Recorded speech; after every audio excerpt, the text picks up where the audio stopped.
Welcome back. Concluding the national conference, industry champions at ET CEO Roundtable series came together and brought their insights to discuss the opportunities and challenges for a young India at 75. Given the youth demographic that we have, I think being able to adequately build capacity in them through the capabilities of skilling, creating strong universal literacy, which will then lead to creation of urban centers of excellence, building sustainability around it. So I think if we were to take just this one area where I think India can benefit significantly from, if we are able to adequately equip our human resources, I think there's a massive way forward. Mr. Dubey. I would feel that there are three major areas where we need to stress upon. Number one is the education. If the people are more educated, they will contribute by earning something and contributing to the economy overall. The second, the participation of females in the country's growth. And we have to encourage females to come forward, and the multiple programs have to be developed to get them into the mainstream. Yeah. And the third important area I feel is the field of research and development, and especially on energy. So some work has to go on that sphere, which will really tremendously help the country into 2022 and beyond as well.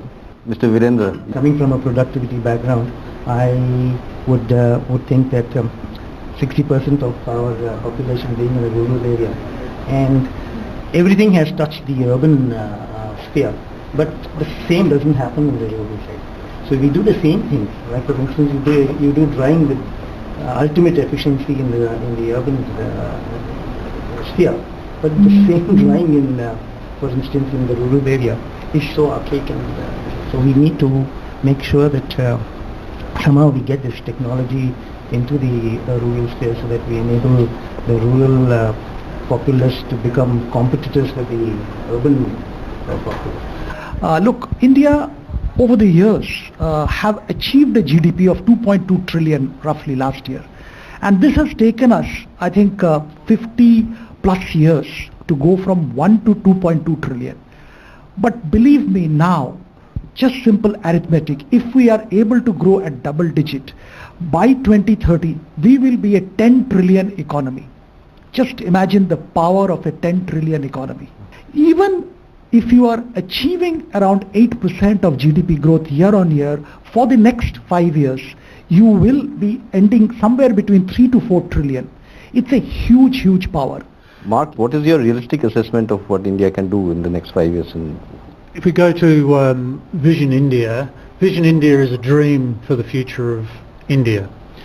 And to achieve that vision, it can only be achieved through change, and quite significant change, from what I think we all would all agree. And change can only be delivered through or achieved through the successful delivery of projects. And the project management profession is all about making dreams come true and the successful delivery of visions. And that's our raison d'etre. That's what we're all about, working with organisations to help them achieve their vision and their dreams. So by using proven project management practices and proven project management frameworks, organisations can deliver on their promises. And that is a great thing for organisations and for the country. Your turn, Harish. According to me, the more fundamental cultural shift that we need is a lot more trust between all of us. Trust between businesses, trust between government and business, trust between government and people, trust between politicians and the voters. There's a huge trust deficit, and that results in huge amount of regulatory pressures. We are fairly low down on ease of doing business because we don't trust each other. I would focus on just two areas. I think the first is building the human capital index. We need to start applying ourselves down to actually measuring human capital, and the reason why I say that is the moment we break the phenomenal numbers that we have across our economy, on a per capita metric, then suddenly we start paling into insignificance. The second is from a point of view of centers of excellence or a culture of excellence. If we don't build this culture of excellence in whatever we do, and we bring in an element of speed, bring in an element of getting things done, across all possible touch points, we're going to be getting into wastages that we cannot afford. So I think somewhere we have to make every rupee count. We have to get into this entire spirit and culture of excellence.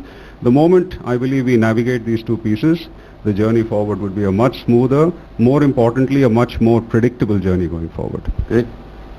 I think the key is governance. While you have a lot happening from the top, from the center, how is it trickling down at the lower level, right? And the accountability at the lower level. I think that's a fundamental problem in India. Infrastructure, another big challenge for us in India. I think we are solving for day before yesterday, still in India. We really haven't touched upon the future. Dr. Sivakumar. Healthcare is one of the key challenges. One of the key factors that would help to improve this situation, I think lot of investments have to be coming from government and also the public-private partnerships. So it's very important that the public-private partnership in healthcare should be improved so that we'll have better infrastructure. What is the contribution which is going to come from the citizens of India to make this GDP or whatever we wanted to achieve in life in next 5 years or 10 years? I thought that would be more important, because the component of 1.3 billion people, if they don't have a vision and if they don't have an attitude to achieve this, few people on the governance and few people on the private sector is not making this going to happen in the coming years.